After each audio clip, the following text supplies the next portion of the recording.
Hər kəsə salam.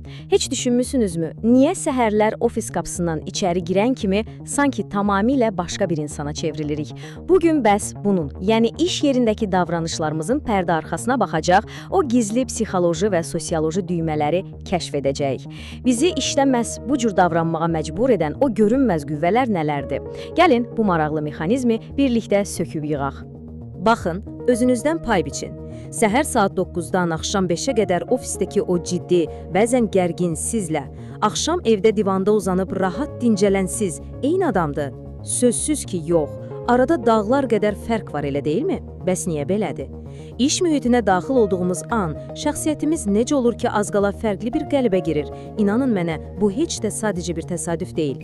Bunun arxasında çox dərin və maraqlı elmi faktlar, psixoloji əsaslar dayanır. Odur ki, gəlin birbaşa mövzuya dalaq.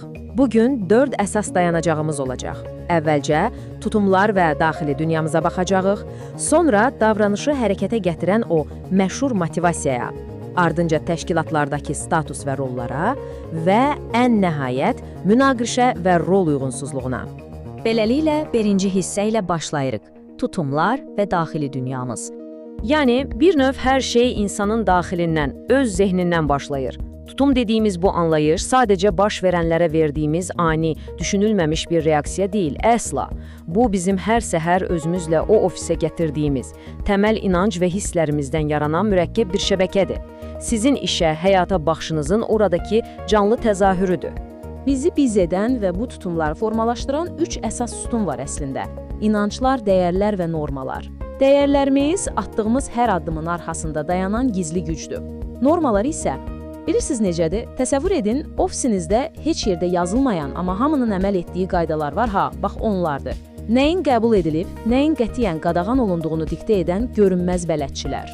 Ekranda gördüyünüz bu qrafik məsələni çox gözəl izah edir. Tutum sadəcə tək bir elementdən ibarət deyil, onun düz 3 qatı var. Emosional qat, yəni ofis mühitinə qarşı daxilən hiss etdiklərimiz. Kognitiv qat, yəni zehni olaraq inandıqlarımız. Və davranışsal qat, yəni reallıqda etdiyimiz konkret hərəkətlər. Bax, bu üçü bir araya gələndə sizin iş yerindəki o gerçək profiliniz ortaya çıxır. Buradan da keçirik ikinci və bəlkə də ən həlledici hissəyə, motivasiya, yəni bizi hərəkətə gətirən o enerji mənbəyi. Bilirsiniz, motivasiya sözü bugün o qədər çox istifadə olunur ki, sanki səhərlər içdiyimiz qəhvənin verdiyi o anlıq, keçici bir həvəsdir. Amma əslində belə deyil. O, həm sizi fərdi olaraq, həm də çalışdığınız şirkəti məqsədlərə doğru yönəldən fundamental bir daxili gücdür. Yəni,